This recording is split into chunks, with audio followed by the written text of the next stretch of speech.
Inside design recently ചെയ്ത ഒരു island കിച്ചണിലാണ് ഞാനിപ്പോൾ ഇന്ന് നിൽക്കുന്നത്.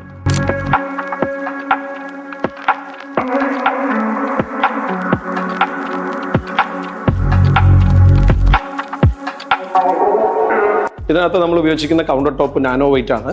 അതുപോലെ തന്നെ നമ്മൾ ഫ്രണ്ടിൽ കാണുന്ന ഈ ഒരു പോർഷൻ നമ്മളൊരു മാർബിൾ ഫിനിഷ്, അത് എൻ്റെ തീമിൽ നമ്മൾ കണ്ടിന്യൂ ചെയ്യുന്നുണ്ട്. പിന്നെ ഇവിടെ ഉപയോഗിച്ചിരിക്കുന്നത് ഇൻഡക്ഷൻ ഹോബാണ്. ഇൻസ്റ്റെഡ് ഓഫ് ഗ്യാസ് സ്റ്റൗ നമ്മൾ ഇൻഡക്ഷനാണ് ഉപയോഗിച്ചിരിക്കുന്നത്. അതുപോലെ തന്നെ ഇവിടെ ബിൽറ്റ് ഇൻ ഹോബിനുള്ള പ്രൊവിഷൻ നമ്മൾ ഇട്ടിട്ടുണ്ട്. ഇപ്പോൾ കസ്റ്റമറുടെ കയ്യിലുള്ളത് ഫ്രീ സ്റ്റാൻഡിങ് ആണ്. അപ്പോൾ ഭാവിയിൽ built in oven and built in microwave വെക്കാവുന്ന രീതിയിലാണ് നമ്മൾ ഡിസൈൻ ചെയ്തിരിക്കുന്നത്. ബാക്കി കൗണ്ടർ ലൈറ്റ്സ്, പിന്നെ ഒരു സോളിഡ് കളർ കോമ്പിനേഷൻ ആൻഡ് വുഡിൻ്റെ കോമ്പിനേഷനിലാണ് ടോട്ടൽ പ്രോജക്റ്റ് നമ്മൾ കംപ്ലീറ്റ് ചെയ്തിരിക്കുന്നത്.